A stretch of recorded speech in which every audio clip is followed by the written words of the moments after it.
Imam Mahdi dan Dajjal adalah salah satu tanda-tanda akhir zaman. Masing-masing punya pengikut besar, punya keistimewaan, dan punya kisah menarik. Ini video bagian pertama dari Imam Mahdi versus Dajjal. Di video ini akan dibahas kisah Imam Mahdi dari awal sampai akhir, yaitu saat akan bertemu Dajjal. Semua menurut hadis-hadis sahih. Siapakah Imam Mahdi? Apa keistimewaannya? Siapa saja bangsa pendukung dan musuh-musuhnya? Apa itu peperangan besar akhir zaman? Bagaimana pertemuannya dengan Dajjal? Simak videonya sampai habis. Madu menjadi salah satu obat paling mujarab, insya Allah. Kami sedia madu ternak dan madu hutan, yang dihasilkan oleh lebah dari nektar bunga asli, bukan dari gula yang dimakan lebah. Proses higienis, kemasan praktis dan modern. Garansi uang 1 juta rupiah, bila terbukti madu kami tidak asli. Terbaik, madu kelanceng, dari lebah trigona. Hubungi. Disebutkan di hadis riwayat Abu Dawud, kemunculan Imam Mahdi diawali oleh adanya prahara di Arab. Seorang khalifah meninggal, lalu timbul perebutan kekuasaan antara 3 anak laki-lakinya. Tapi, tak satu pun yang berhasil memperoleh kekuasaan. Imam Mahdi sebelumnya bukanlah siapa-siapa, dan juga tak punya kemampuan. Beliau dari kalangan Ahlul Bait Nabi, atau keturunan Nabi. Namanya Muhammad bin Abdullah, sama seperti nama Rasul dan ayahnya. Allah merubahnya dengan mempertebal iman dan memberi kemampuan memimpin dalam semalam. Rasulullah bersabda, Al-Mahdi itu dari kalangan Ahlul Bait keturunan Nabi, Allah akan memperbaikinya, menyiapkannya, dalam 1 malam. Di tengah kekacauan politik tersebut, beberapa ulama dan orang-orang soleh dipertemukan Allah dengan Imam Mahdi. Setelah mereka melihat ciri-ciri sang imam, yang ternyata sesuai dengan ramalan Rasul tentang diri Imam Mahdi. Mereka lalu memintanya untuk memimpin mereka dan menawarkan diri untuk membayat Imam Mahdi. Awalnya dia menolak, tapi para ulama tersebut terus memaksanya. Dan akhirnya, mereka membayatnya di dekat Ka'bah. Rasulullah Shallallahu Alaihi Wasallam bersabda, akan terjadi perselisihan, perebutan kekuasaan, setelah kematian seorang khalifah. Lalu seorang laki-laki dari penduduk Madinah akan melarikan diri ke Mekah. Orang-orang akan datang kepadanya, dan membawanya ke Ka'bah, meskipun dia tidak menginginkannya, lalu mereka membayatnya di antara Hajar Aswad dan Makom Ibrahim. Karena kekacauan politik saat itu, khawatir ditangkap atau dibunuh, Imam Mahdi lalu hijrah ke Madinah. Mengapa ke Madinah? Karena Imam Mahdi merasa lebih aman berada di sana. Bisa jadi karena umat Islam di sana lebih kokoh imannya, mengingat akar sejarah awal perkembangan Islam, memang berasal dari sana. Sesuai sabda Rasul tentang kota Madinah. Sesungguhnya iman akan kembali ke Madinah, sebagaimana ular kembali ke lubangnya. Di akhir zaman, Madinah kembali akan menjadi pusat ilmu agama dan politik sesuai hadis Nabi tersebut. Imam Mahdi mengumpulkan kekuatan politik dan militer di Madinah. Menguatkan basis pendukung, karena ternyata tak semua negeri Islam mendukung kepemimpinan Imam Mahdi. Terbukti dari apa yang dilakukan oleh penguasa Syam. Mendengar Al-Mahdi muncul di Madinah, penguasa Syam lalu mengirimkan pasukan untuk menumpas Imam Mahdi. Ini menandakan penguasa di sana menolak mengakui kepemimpinan Imam Mahdi. Tak jelas apa status mereka, apakah mereka golongan di luar Islam, golongan munafik dari kalangan Islam, atau golongan mana. Setelah mendekati Madinah, pasukan yang dikirim dari Syam tersebut, ditenggelamkan Allah di selatan Madinah. Rasulullah bersabda, dan akan dikirimkan pasukan dari Syam untuk menyerang Imam Mahdi. Tetapi ketika mereka mencapai padang pasir antara Mekah dan Madinah, mereka akan ditelan bumi. Meski Syam ada di arah utara Madinah, tetapi sisi utara Madinah adalah pegunungan dan kebun kurma yang luas, yang tak bisa ditembus. Pasukan yang dikirim oleh penguasa Syam, menempuh perjalanan panjang ke Madinah. Sekitar 1.900 km. Lalu, mereka memutari pegunungan, menuju selatan Madinah. Sesampainya di daerah antara Mekah dan Madinah, di sana mereka ditenggelamkan Allah. Melihat respon dari penguasa Syam terhadapnya, maka jelas bahwa mereka menentang kekhalifahan sang imam.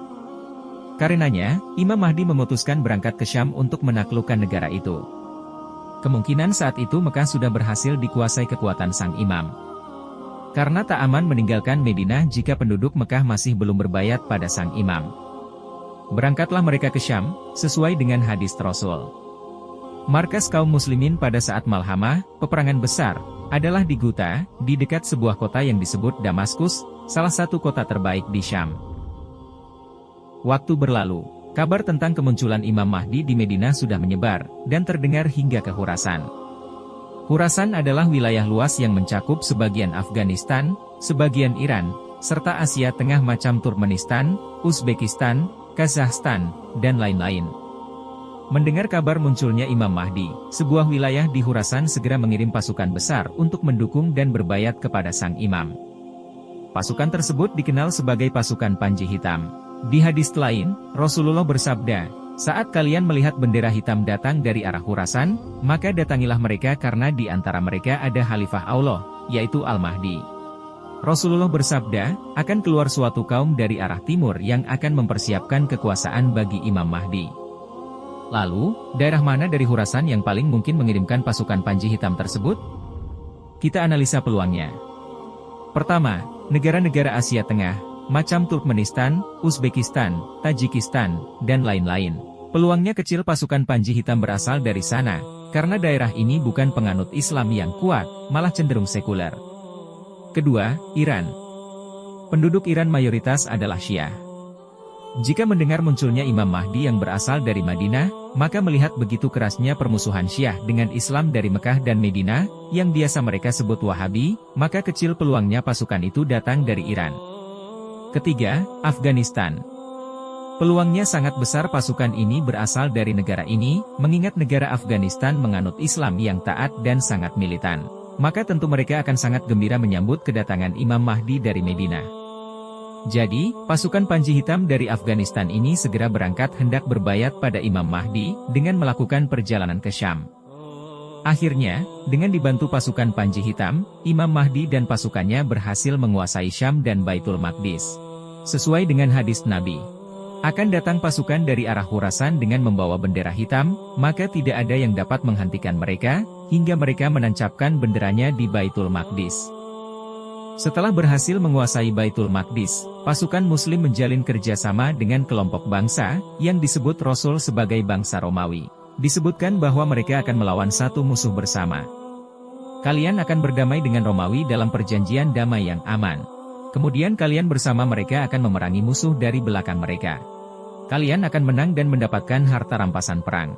Kemudian kalian akan kembali hingga singgah di suatu padang rumput yang memiliki bukit-bukit kecil.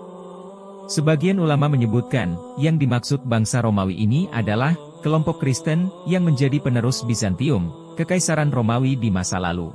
Bangsa Romawi Kristen ini tidak mempermasalahkan Imam Mahdi menguasai Baitul Maqdis di Yerusalem. Sehingga, antara mereka dan Imam Mahdi bisa menjalin perdamaian. Dalam konteks saat ini, bangsa yang paling sesuai dengan ciri-ciri tersebut adalah bangsa Rusia modern. Mengapa? Setelah penaklukan Konstantinopel oleh umat Islam di masa lalu, Rusia, yang menganut agama Kristen Ortodoks, memang mengaku menjadi penerus dari Kekaisaran Bizantium Romawi. Rusia berbeda dengan Kristen Barat yang dipimpin Amerika yang mendukung Israel, bahkan saling berseteru.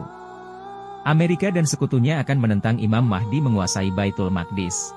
Sedangkan Rusia tidak. Jadi, nantinya, Imam Mahdi akan berdamai dengan Rusia beserta bangsa-bangsa sekutunya, untuk menghadapi musuh bersama. Siapa musuh bersama ini? Mari kita simak sabda Rasulullah ini. Kiamat tidak akan terjadi hingga kalian memerangi bangsa Turki, yang bermata sipit, berwajah kemerahan, berhidung pesek, seakan-akan wajah mereka seperti perisai yang ditempa. Banyak pendapat tentang siapa bangsa Turki ini. Tapi, dari ciri-ciri fisiknya, sebagian ulama menafsirkan bahwa Turk dalam hadis ini bukan hanya bangsa Turki modern, tetapi bangsa Turkik, yang mencakup bangsa-bangsa Asia Timur dan Asia Tengah. Wallahu a'lam. Setelah Imam Mahdi dan bangsa Romawi berhasil mengalahkan bangsa Turkik ini, terjadi peristiwa yang berujung pada perang besar. Rasulullah bersabda, lalu seorang dari kaum Romawi mengangkat salib, kemudian seorang Muslim marah dan menghancurkannya. Maka saat itu Romawi mengkhianati perjanjian dan berkumpul untuk Malhamah Kubro. Akibat terjadi peristiwa itu, perdamaian mereka batal. Imam Mahdi dan pasukannya akhirnya berperang dengan bangsa Romawi, atau Rusia ini. Ini disebut Malhamah Kubro, yang berarti perang besar, karena melibatkan banyak negara. Peperangan besar ini dimenangkan umat Muslim, dengan korban yang amat banyak. Rasulullah bersabda, kalian akan berhadapan dengan Romawi dalam barisan perang. Sepertiga pasukan Muslim akan melarikan diri dan Allah tidak akan menerima taubat mereka. Sepertiga lainnya akan terbunuh sebagai syuhada terbaik di sisi Allah. Dan sepertiga terakhir akan menang dan menaklukkan Konstantinopel. Setelah memenangkan Malhamah Kubro, Imam Mahdi menuju Konstantinopel Turki untuk berperang melawan mereka. Mungkin saat itu, Turki adalah salah satu sekutu Romawi. Di sana, Imam Mahdi bisa menang tanpa berperang, hanya dengan teriakan takbir. Rasul bersabda, Konstantinopel akan ditaklukkan dengan takbir dan tahlil. Maka ketika mereka masuk ke kota itu, mereka tidak akan menghunus pedang, tidak akan melepaskan satu anak panah pun, dan mereka hanya akan mengucapkan la ilaha illallah, Allahu Akbar, lalu salah satu sisinya akan runtuh. Mengapa Imam Mahdi begitu mudah memenangkan peperangan di Turki? Kemungkinan ini disebabkan kekuatan Turki sudah jauh berkurang akibat Malhamah Kubro, sehingga banyak dari mereka memilih untuk menyerah kepada Imam Mahdi. Kemudian, tak lama setelah penaklukan Konstantinopel, saat pasukan sedang membagi harta rampasan perang, terjadi kabar yang sangat besar, yang membuat mereka harus kembali berperang. Hal ini dikabarkan oleh Rasulullah. Saat mereka, umat Muslim, sedang membagi harta rampasan perang di Konstantinopel, tiba-tiba datang seseorang dengan kabar bahwa Dajjal telah muncul di antara keluarga mereka. Maka mereka pun segera meninggalkan segalanya dan kembali. Di hadis lain disebutkan, Malhamah Kubro, penaklukan Konstantinopel, dan keluarnya Dajjal terjadi dalam 7 bulan. Kabar besar itu adalah tentang kemunculan Dajjal, fitnah terbesar akhir zaman, yang sedang mencari pengikut dan sedang mendekat. Peperangan besar berikutnya bagi Imam Mahdi menanti di depan mata. Insya Allah akan dilanjutkan di bagian kedua. Itulah video kali ini. Bagian pertama dari video Imam Mahdi versus Dajjal, Perang Akhir Zaman. Silahkan tonton juga video bagian kedua. Semoga menginspirasi. Yang benar datang dari Allah, yang salah datang dari kami. Wallahu a'lam. Wassalamualaikum warahmatullahi wabarakatuh.